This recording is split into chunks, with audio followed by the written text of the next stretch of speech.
Myself Abhishek Kumar Srivastava. Today is my presentation and my topic is OSI model and I am discussing all the layers of OSI model. Let's begin.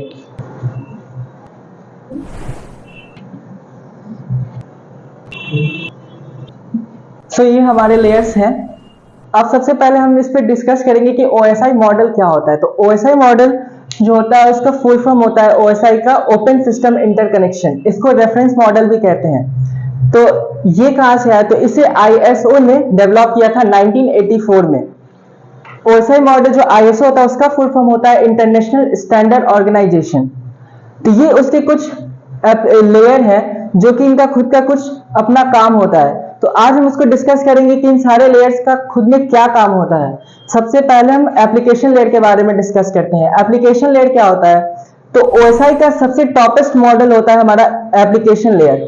Application layer क्या करता है कि ये एक interface provide करता है users को, जो नेटवर्क पे डेटा को कम्युनिकेशन और ट्रांसफर कराता है।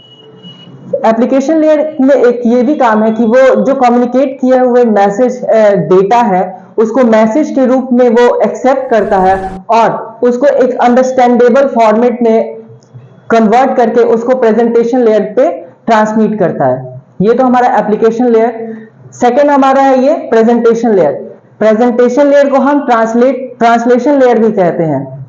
इस लेयर में क्या होता है कि ये मतलब ये सिस्टम्स के डिफरेंट सिस्टम्स के बीच डिफरेंट सिस्टम के डिफरेंट मैसेज को, उसको फॉर्मेट जो होते हैं उसको वो एक यूनिफाइड फॉर्मेट में ये क्या कहते हैं, यूनिफाइड फॉर्मेट में प्रेजेंट करता है।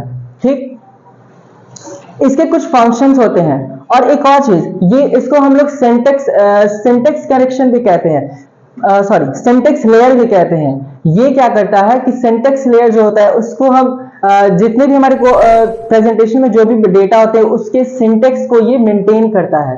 इसके कुछ फंक्शंस होते हैं जैसे कि इंक्रिप्शन डिक्रिप्शन भी करता है।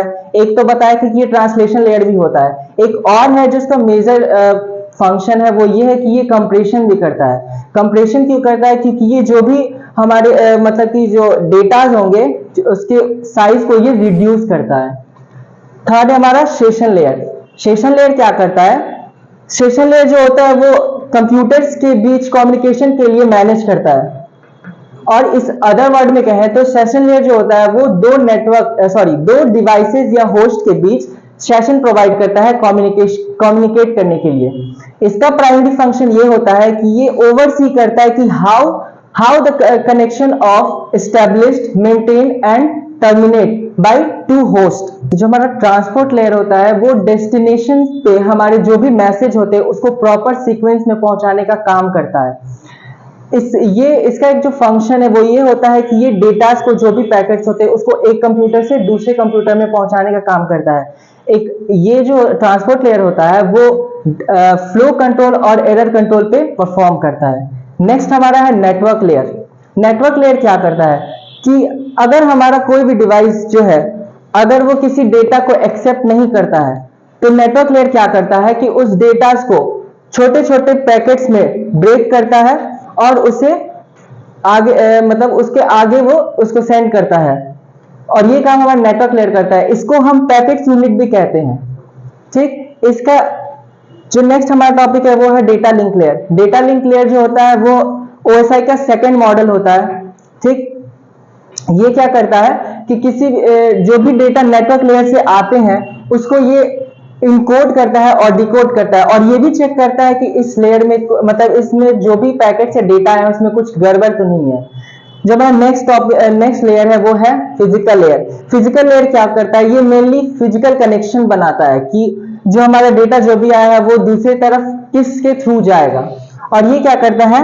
किसी भी डेटा को इलेक्ट्रिकल सिग्नल से कन्वर्ट करके डिजिटल सिग्नल से कन्वर्ट करके इलेक्ट्रिकल सिग्नल में ट्रांसफर करता है।